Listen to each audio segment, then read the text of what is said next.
Hey, what's up? I'm a guy. I'm John. It's our YouTube channel. Subscribe to this channel and give this video a like. Podcast below in the description. Check it out. Do it right now.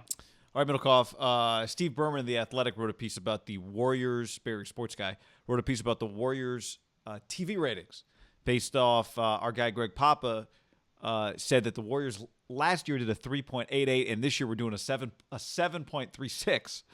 Berman, according to an NBC source, said last year, by his numbers, they did a 3.3, and this year they're doing a 6.4, which is pretty good for a basketball team that, is right now 7th in the West.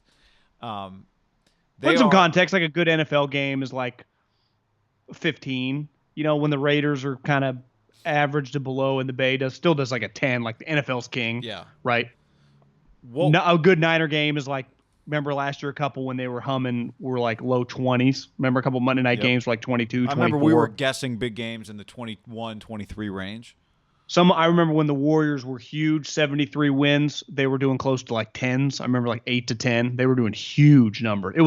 I think it blew. It was galling to the business of the local sports television here, right? Yeah. They made so much money on it. It was crazy.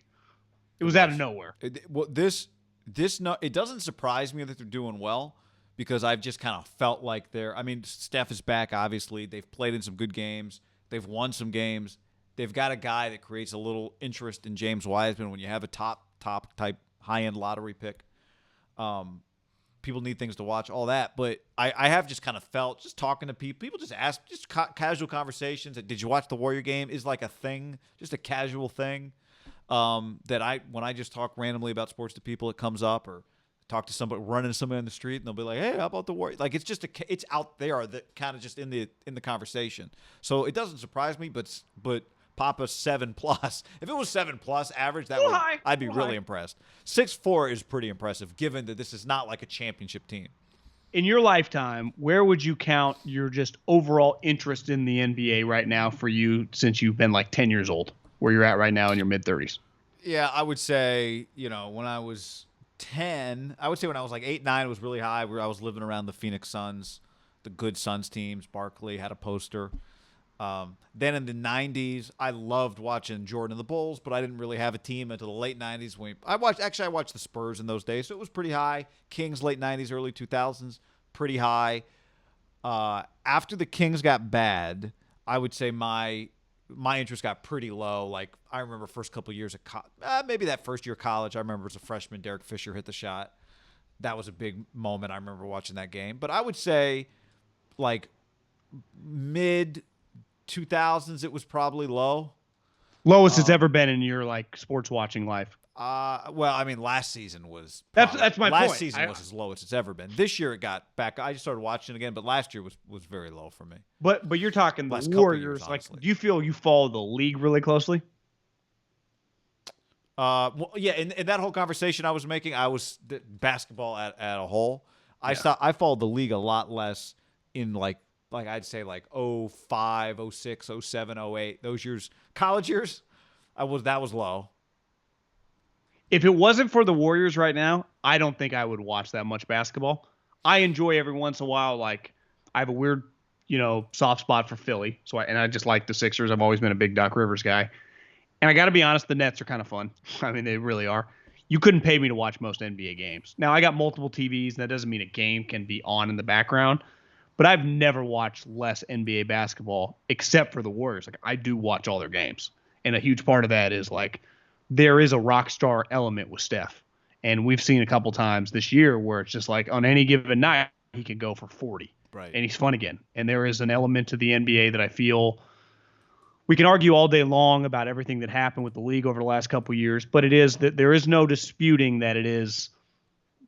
And maybe I follow this more closely just because of like Twitter and I follow these media people. There's an element of just lecturing the fan, and it just can be exhausting sometimes, all the shit they have going on. Even just like the fight this weekend of like Zoltan and LeBron. It's like the NBA is always involved in this shit that doesn't help out their anything. And it just feels so stupid. And it just exhausted me. And I kind of tapped out, but I still like watching the Warriors, and I still basically watch every minute of their games. I feel like I'm pretty fucking locked into the Warriors season. And I don't like most of the NBA, right? I like the Warriors. That's a very baseball, right? Baseball is the most local. NBA historically has not. NBA historically has done really well, and from their national games really matter. David Stern turned the NBA into a powerhouse on the backs of Jordan taking advantage of me and you, right? Yeah, yep. But you and I have talked about this for years. And I've said it when it comes to college, any sport, you don't sell out your stadium on hardcore fans, right? The fans that tweet the most, those are not the people that sell out arenas. Your casual fan, AT&T Park, those are the people that create sellout day after day after day, year after year after year, because you're just not going to have, you got a season ticket base. But in terms of like your true hardcores, to become like a big deal in your market, you got to hit the casual people, the people who they're dropping their kids off at school. They're standing outside waiting to pick them up. And what do they talk about? Oh, did you watch the game last night? Like, not the people who necessarily know about all the rotations, not the people that are complaining, like, oh, why doesn't Steph play more in the second quarter? Most of your fans are people that just say, oh, did you watch the game last night? Oh, how about that crazy shot Steph had? That was cool, right? Those are most of your fans. Those might not be that may not be most of the people watching or listening to what we talk about, right? But those are most of your fans. The people who don't listen to sports talk all day long, the people who have other things they got to worry about on a Sunday morning besides setting their fantasy lineup. Like, that's most people. And Steph, you're right, just cuts through that noise so easily. When I think it's well documented that over the last 5 years, the NBA has had a precipitous drop-off in those people, right? Their ratings have declined dramatically. Hardcore fell off a cliff. And I think it's not because the Bill Simmons of the worlds aren't watching, right? Even me, like I'm a hardcore sports fan, right? I'm going to watch the finals. And last year I did in the bubble, the Heat. Like I actually had a little money on them. But like that is not me or even you. It is all these other people that, and it really stood out to me this year. I knew countless people, probably a little older than us, either late 30s, but definitely in their 40s, that revere Michael Jordan, as he's probably in my lifetime, our lifetime, probably most people listening lifetime, just the most revered athlete. Like just there's a respect level with people that are probably a little bit older than us. They wouldn't have missed that documentary for anything. And it averaged like 6 million viewers. Yet the NBA games, those same people that were in my life that like were always texting me about the Jordan documentary, you couldn't pay those people to watch the current NBA, which is a problem, right? It's like, well, the NBA had this guy they used to watch, and they even liked it. I remember being at a party years ago, the night that Clay hit all those threes against OKC. You're talking about the OKC Game 6? The OKC Game 6. And a couple nights later, where were you when Clay scored 37 and a quarter against the Kings? I was on my couch, but the game that he scored at OKC, I was in Fresno at a big party. I think it was Memorial Day. Memorial Day or whatever the day that comes first that's in May, right? Because I remember a couple days later. I don't know the answer to that question. I don't either. I think it was Memorial Day. And you and I went to Game 7 a couple days later. Yep. But that game, that house was full of people that loved the Michael Jordan documentary that just 5-6 years ago, the NBA was pretty popular, right? It had this up-and-coming Warriors team, Kevin Durant, LeBron. There's an element to the NBA I think that's hard, is their players, when you watch some of these things on like Barkley, Jordan, their shelf lives for like 10 to 15 years. Now, like some of these guys are going to play for like 20. I do think that's actually hurt the NBA in a weird way because we just get bogged down. Like LeBron's popularity, I know it's big on like social media. I actually think it's been diminished. Right, he peaked like 3 or 4 years ago, and he was huge. He's I think he's the second best player I've ever watched. I'm not even a LeBron hater as a player, but like any other LeBron story, like I'm just out. I've heard it all for 15 years. I'm just exhausted from it. I don't consume that. Now I did for 15 years of his career, but the last couple I'm just out. And I'm not even talking politics. I'm just talking anything. Like you just say he's speaking after the game. Like I'll just change the channel. I don't care. I just don't. And that's a problem. Like they've lost me a little bit that way. And I saw Coward had a good tweet today. And this is what makes the Warriors unique is like the Warriors, their base is pretty like when they're good or just interesting, their fucking fans are there. And Strauss wrote an article like a month ago that they were like the third team and the other two teams were like the Lakers and the Nets, obviously. The Warriors were right up there in terms of views. Like they're a big deal to like moving the needle. You're talking about views on like a website, stories getting read. No, I was talking about the average NBA game view for a national televised game. They were like third. They got a little NFL vibe to them just when you say the word Warriors. Even an NBA hater goes, oh, they kind of perk up. Where LeBron, I think could bring up a visceral like, oh, I'm just tired of that guy. Yeah, it could be. You can't say this with LeBron because everyone's always aware where he is. I've for several years that we've talked about this. I've thought the NBA's number one issue is too much player movement. Now that's good for players. It's not necessarily good for your product, because you need people to just feel like, oh, Kevin Durant and the Thunder and blah blah blah blah blah, Steph Curry and the Warriors and blah blah blah blah blah. It's better when you got guys spread out too, and KD to the Warriors kind of not ruined that, but started what we've got now. Although maybe LeBron started it, but whatever. I do think that's part of it. And the Warriors are just so easy. People hate Steph or love him. Draymond, obviously Clay's not there right now. That's why I think next year it's going to be even bigger for them. If they can just make the playoffs this year, even if they can't, but if they can make the playoffs this year, I think 2022 is going to be huge for the Warriors because Clay comes back. Wiseman is a big part of this, and clearly from watching him, there's just enough there that this guy is worth watching every night. Like they got something with James Wiseman. Is he better than LaMelo in 5 years? I don't know, but they got some in this guy, right? Just like doesn't take former NFL scout who like spent years watching people's calf thickness to figure out James Wiseman's got something. He's enormous. And you noticed the other day they were playing the Pacers, and Sabonis, who's fucking unreal. That guy's good. Sabonis is big. But he's like 6'10". Wiseman next to him towered over him. You see Wiseman next to some of the big. Now, granted, some of the bigs in the NBA are now smaller. Yeah, he looks like a giant. He really does. But he'll do like spin move. He does he just tried stuff. He plays he plays hard. He did the old school Orlando Magic, Dwight Freeney 360 dunk. Where they just spin really quick, and with Orlando a pass. Magic, Dwight Freeney. Well, Orlando Magic, Shaq, but the Dwight Freeney spin. Shaq used to do the spin. You gave it to him in the post, and he would spin. He was such a freak athletically. Dwight Freeney did the spin as a pass rusher. Shaq did it in the post. Wiseman did it the other day, and it was just like, it's an unstoppable move. And a couple people tweeted at me, like, do you see the Shaq spin from Wiseman? I'm like, yeah, I did. That was sweet. And he's got the Anta deal. He's clearly acclimating with the team, right? He's got the same shoe sponsor now as Clay. You watch him talk, you go, this guy obviously he'll fit in on a Steph Curry team as just like a guy. So I think they'll probably have Clay at less than 100% next year. I think really they're from like a championship kind of target. If they're going to have another shot, it's probably 2023 when Clay maybe can fully get back to 100%. Steph, I think, will still be in his prime. We'll see what Draymond looks like. I watch Kurt, and then you've got 2 years in the bag already of Wiseman, who's maybe next year can really give the kind of minutes you want. I do watch Steve sometimes and still think he moves just physically. He doesn't look 100% to me. Kerr. The coach? Yeah, I just wonder that he doesn't have to play any defense. I do wonder if he's got like 2-3 more years and then I just think 2022 is kind of might be their year to give it a run. You're saying you don't think Kerr's a coaching lifer? No, well, and that's not breaking news, but I think it might be. I think it's this year. You just watch him, and I watch him and think, I think in his mind, he's got to look at it like 2022. Maybe we can make a run. That might be my year. I was on several text chains when they started 0-2 and their point differential was like minus 100. Does he retire midseason? Does he quit? And everyone's like, yeah, I can see it. I was like, yeah, I can see it too. Like, this guy is not about the money. He's just doing this to try to win. I wouldn't even blame him. I wouldn't want to fucking do this.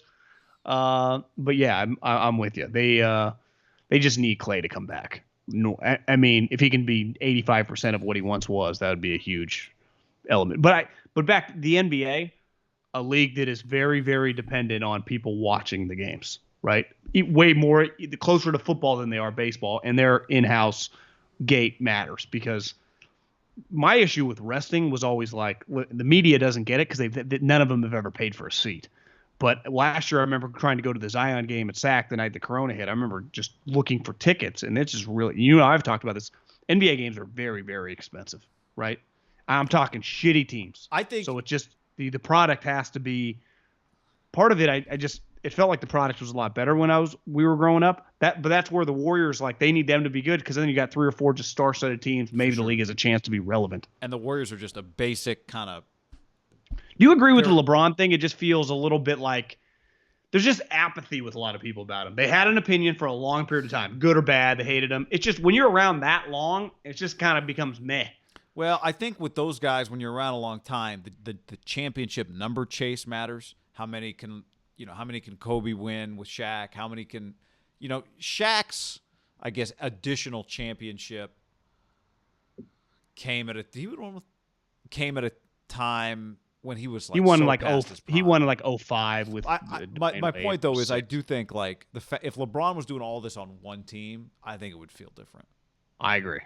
Feels like, and that's part of it. Back to what you said, it's become a little bit of a mercenary league, right? And which is fine. It's like people are like, that's their right. We get it. It's their right. The point of the sport, though, and this is why the NFL is kicking the shit out of everybody. It's like the fans pay for everything, and the ratings get talked about. It's like, well, who's watching your game? Well, once the majority of these teams in the league aren't just not relevant, they're terrible. I mean, they're god awful. They're hard to watch. So if Rodgers had left the Packers 10 years ago and it's like they've been stuck with all these different, that would suck. Like that's just part of it. And I'm not blaming LeBron for leaving, and he's probably even a bad example. But I think I heard someone say if you go back to the All-Star game like 2 years ago, like there's one guy in the All-Star picture out of the 24 that is still on the same team. It might have been 3 years ago, but it was relatively recent. The entire All-Star game photo, one guy. Yeah. And it might have been like Steph. That's incredible. I guess it would have been Clay probably too, but they might have been the two. It's like first-round quarterbacks that aren't like that's, first-round quarterbacks aren't good. It did eventually catch up to the NBA, and I think that's kind of what they're going through right now. I think it's also a better sport with fans. It really is. It is, but that's not. We were talking about this stuff before they didn't have fans, though. I do think it's in a sport's best interest for the facade of fans thinking players care about the team as much as I care about the team, and players like each other on their own team as much as I like them. Like I would imagine if somebody walks up to Steph and starts talking to him, I would imagine they ask him at some point like something that shows that they think him and Clay are like super tight, or that shows that like, oh, Draymond, did you see what Draymond posted? It's the same when you meet somebody. When I meet somebody that what do we talk about first? Like, oh, we talk about John. We have a mutual connection. So when fans want to connect with Steph, what do they think? I've never heard Steph say this. My point is, it's good for fans to think that players on teams are friends. It's most players on most teams are not like hang out outside of work friends, right? And most players on most teams, certainly they will take off their sweatshirt and put on a new sweatshirt of a different logo like that. And now sometimes, I'm not saying it's just cold and hard for everybody like that, but I'm just saying it's good for a sport for fans to think the team they grew up watching, the guys that they're rooting for also kind of care about what is every best fans in America. It's like this city, like, okay, I'm not saying all of that's BS. Not all of it's BS. But it's in a league's interest, any league, for the fans to feel like the players care as much about the team, which, of course, they don't. A fan's been rooting for a team for 30 years. The guy just got here yesterday. So you can't even, like, for a fan, it's about, like, my dad and I, and it's just a whole different thing. But that's when you start throwing guys all over, when guys start going all over the place, just the imagination of the whole thing, the facade kind of breaks down. The players like, I didn't have a choice to pick this place. They picked 100%. me. Like, they'd be like, look, I came here as a free agent. Now you should know I love this place. Like, yeah, well, but use this for example. Like we were in junior high and high school when the Kings got big, and when I think about the Sacramento Kings, and I've been lucky to meet some of those guys through you. In Bobby Jackson, in Doug Christie, both those guys, like it felt like as a kid between 14, 15, 16, 17, like these guys fucking shit. Vlade means a lot to him. And what happened? Both those guys work for the team. Yeah. And you've seen them since. They take a lot of pride in the Kings. Too. I do think there's something to that, your point. Like, look at the Niners. In a place for a long time, why does Ronnie and Joe and Steve and Brent Jones and all these guys such big deals?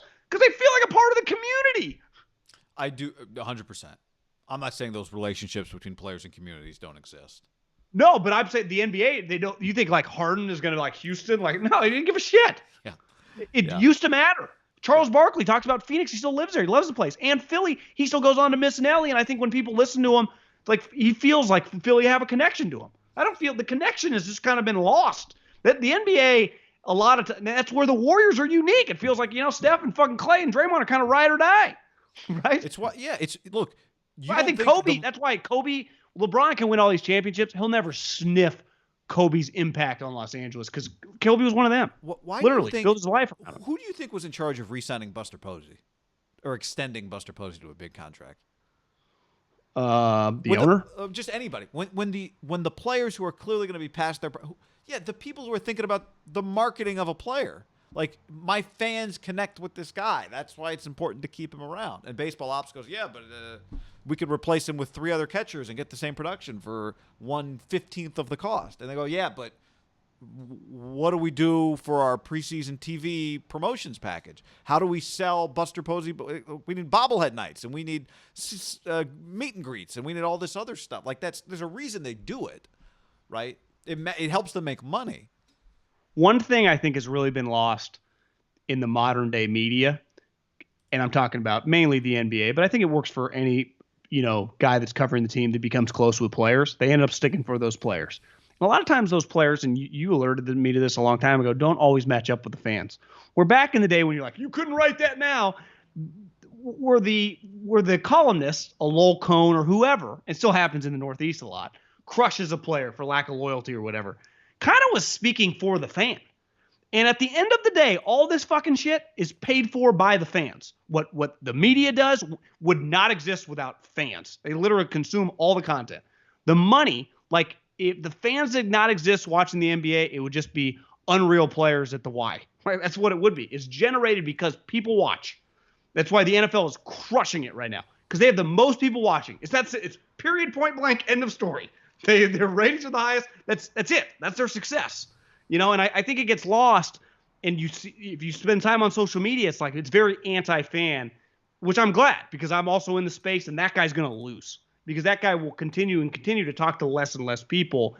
And I just think the fan pays for everything, either with their time, which, as anyone knows, as they get older, is much more valuable. Your time is way more valuable than actual money. And then on top of that, your money. If you do go to games or pay for DirecTV, the NFL fan has been doing it forever, right? Because they live in different areas to get, I guess, all sports fans, right? If you're a diehard basketball, baseball, or football, you get the ticket or the package, right? If you live in Seattle, but you're a huge Yankee fan, right? Or whatever. I mean, you can do wherever you live, and you don't get it. Like, that guy is the lifeblood of the media and of the leagues. And I think the NBA has done the worst. And I do think their media plays a part in this, of being kind of anti-fan, and that's a mistake. It just is. The NBA has kind of been anti-fan for a while now. Not the Warriors are good at that, but the league as a whole.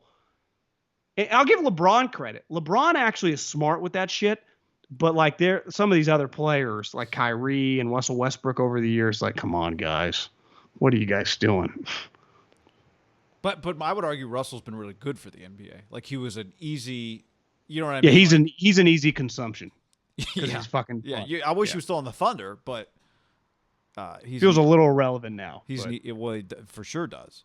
But I think the point, back to the original, just in terms of the Warriors, is they're in a better spot. If you told me they were the 7th seed this year, they're in a better spot than I would have thought they'd be in, just in terms of like how interesting they are. And part of that is the rookie. Part of that is Wiseman is just easy, but it's I think Steph has reminded people.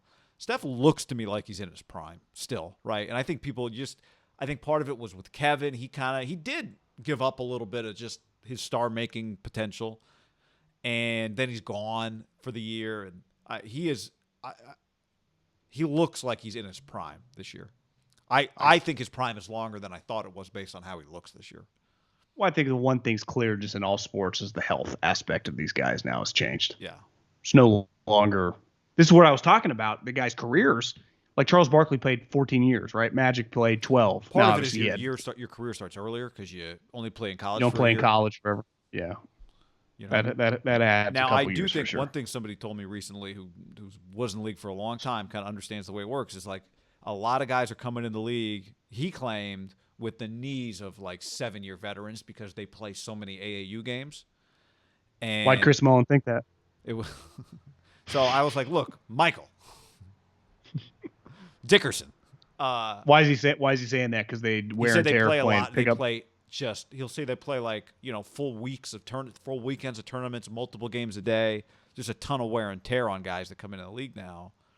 and specifically their knees. That they just come in with older knees. Just something to, over the next. We'll revisit this in 15 years. But Well, think of what Michael did in high school, right? Played his 25 games in high school max, whatever it was, and then played baseball, right? He wasn't playing AAU all summer. right. Just hanging with his friends. He turned out to be Michael Jordan. I bet his high school life of just activities was pretty fucking not abnormal. Like, it was just very like, yeah, just what are we doing today? You guys want to go to the park and shoot some hoops or play pickup baseball? Like, just doing normal stuff back in 1982. Now it's like, we got to get him into 7 games of the AAU, and then maybe we get in the. It's like, oh my god. Well, we got to call his coach and ask why he's not playing enough. We want to get him in this other league. I heard there's these underground tournaments right now in LA. I get forwarded a guy whose kid I think has a chance to be pretty good because he was pretty good. Forwarded some clips of how good his kid is, and it clearly is like a young AAU, probably 12 to 14 years old. And you don't just see that game, but in the background, it's like remember where the Spurs used to play, the Alamo Dome? Yeah, you can just fit like 10 courts in that thing. There. Yeah, it feels like there's just 10 courts going on in the back, and just games everywhere. Like, what is this? This place just a factory of little kids playing hoops? It is It's wild. It is.